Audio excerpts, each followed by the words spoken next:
मुंबईत एका घरात अणुबॉम्ब बनवण्याची तयारी सुरू होती। एका माणसाकडे अणुबॉम्ब डिझाईनचे 14 नकाशे सापडलेत। हा माणूस कोण आहे आणि त्याचा प्लॅन काय होता? आजची जी बातमी मी तुम्हाला सांगणार आहे ती ऐकून तुमच्या पायाखालची जमीन सरकेल। ही बातमी एखाद्या स्पाय थ्रिलर सिनेमालाही लाजवेल अशी आहे। मुंबईत जिथे आपलं भाभा अणु संशोधन केंद्र म्हणजेच बार्क आहे, तिथे एका तोतिया म्हणजेच बनावट शास्त्रज्ञाला अटक झाली आहे। आणि खतरनाक गोष्ट म्हणजे त्याच्या घरात चक्क अणुबॉम्ब डिझाईनशी संबंधित 14 अत्यंत संवेदनशील नकाशे सापडलेत। या माणसाचं नाव आहे अख्तर हुसेन कुतुबुद्दीन अहमद। हा नक्की आहे तरी कोण? तो बार्कचा शास्त्रज्ञ असल्याचं नाटक का करत होता? आणि सर्वात महत्वाचं म्हणजे मुंबईत किंवा देशात मोठ्या घातपाताचा कट रचला जात होता का? चला या प्रकरणाची एक एक वायर उलगडून पाहूया। काय आहे हे प्रकरण आजच्या व्हिडिओमध्ये। नमस्कार, मी नील सोनार, तुम्ही पाहत आहात बोल एमएच। तर मंडळी, सगळी सुरुवात झाली एका संशयावरून।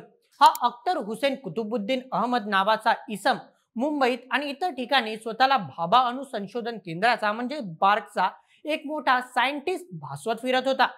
आता बार्क ही संस्था किती महत्वाची आहे हे तुम्हाला माहीतच असावं, पण गुप्तचर विभाग म्हणजेच आयबी आणि राष्ट्रीय तपास संस्था म्हणजेच एनआयए यांना या माणसाच्या हालचाली संशयास्पद वाटू लागल्या। जेव्हा या एजन्सी एकत्र येतात तेव्हा प्रकरण किती गंभीर आहे याचा अंदाज तुम्ही लावू शकता। त्यांनी मुंबई गुन्हे शाखेला म्हणजेच मुंबई क्राईम ब्रांच सोबत घेतलं आणि एक मोठी संयुक्त कारवाई प्लॅन केली। या तिन्ही एजन्सींनी मिळून या अख्तर हुसेनला बेड्या ठोकल्या। सुरुवातीला वाटलं असेल की हा फक्त खोटं सांगून लोकांवर इम्प्रेशन मारणारा कोणीतरी सामान्य माणूस असेल, पण खरी खळबळ तर तेव्हा उडाली जेव्हा तपास पथकाने त्याच्या घराची झडती घेतली। त्याच्या घरात पोलिसांना जे सापडलं ते पाहून अनुभवी अधिकारी सुद्धा चक्रावले। तिथे एक दोन नव्हे तर तब्बल 14 अत्यंत संवेदनशील नकाशे म्हणजेच ब्लूप्रिंट्स आणि अनेक महत्वाची कागदपत्र सापडली। आणि ही कागदपत्र साधी सुधी नव्हती, तर त्यांचा संबंध थेट अणुबॉम्ब डिझाईनशी असल्याचा संशय आहे। विचार करा, अणुबॉम्ब बनवण्याची नकाशे एका बनावट शास्त्रज्ञाच्या घरात काय करत होते? हे नकाशे खरे आहेत का? जर खरे असतील तर ते इतक्या हाय सिक्युरिटी झोन मधून बाहेर कसे आले? आता तपास यंत्रणांसमोर सगळ्यात मोठे प्रश्न उभे राहिले आहेत।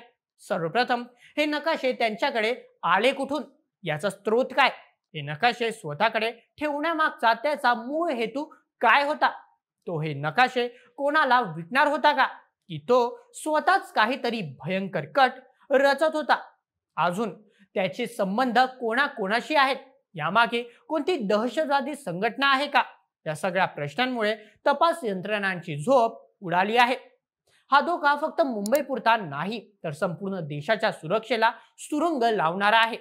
मित्रांनो, हे प्रकरण इतकं गंभीर का आहे हे समजून घेण्यासाठी आपल्याला बार्कचं महत्त्व समजून घ्यावं लागेल। भाभा अणु संशोधन केंद्र म्हणजेच बार्क हे भारताच्या अणु कार्यक्रमाचा कणा आहे। आपलं अणुऊर्जा, आपलं संरक्षण तंत्रज्ञान, आपलं न्यूक्लिअर वेपन प्रोग्राम या सगळ्यांचं संशोधन आणि विकास या स्ट्रॉमच्या केंद्रात चालतो। 1954 साली डॉक्टर होमी जहांगीर भाभा यांनी atomic energy establishment Trombay AEET नावाने याची स्थापना केली। पुढे 1967 मध्ये त्यांच्या स्मरणार्थ या संस्थेचं नाव बार्क असं ठेवलं गेलं। भारताला अणुशक्ती बनवण्यात आणि स्वयंपूर्ण करण्यात या संस्थेचा सिंहाचा वाटा आहे।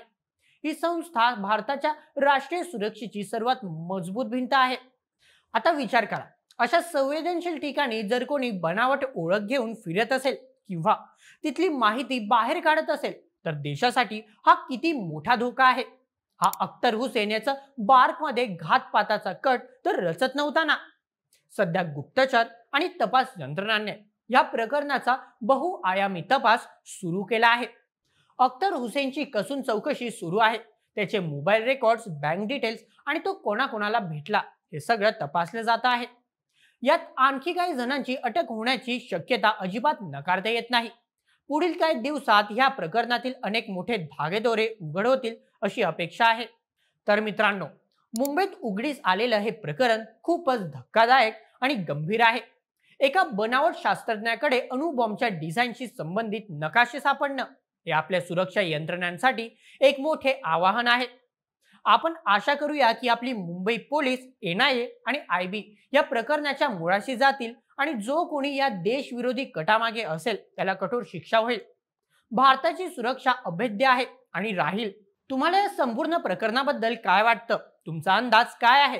हा माणूस एकटा असेल की यामागे मोठं रॅकेट असेल? तुमचे विचार आम्हाला खाली कमेंट करून नक्की सांगा. आजचा हा व्हिडिओ जर तुम्हाला माहितीपूर्ण आणि महत्त्वाचा वाटला असेल तर त्याला एक लाईक नक्की करा. ही माहिती जास्तीत जास्त लोकांपर्यंत पोहोचवण्यासाठी व्हिडिओला शेअर करा आणि हो, अशाच माहितीपूर्ण व्हिडिओसाठी बोल्ड एमएचच्या यूट्यूब चॅनलला सबस्क्राईब करायला विसरू नका. धन्यवाद.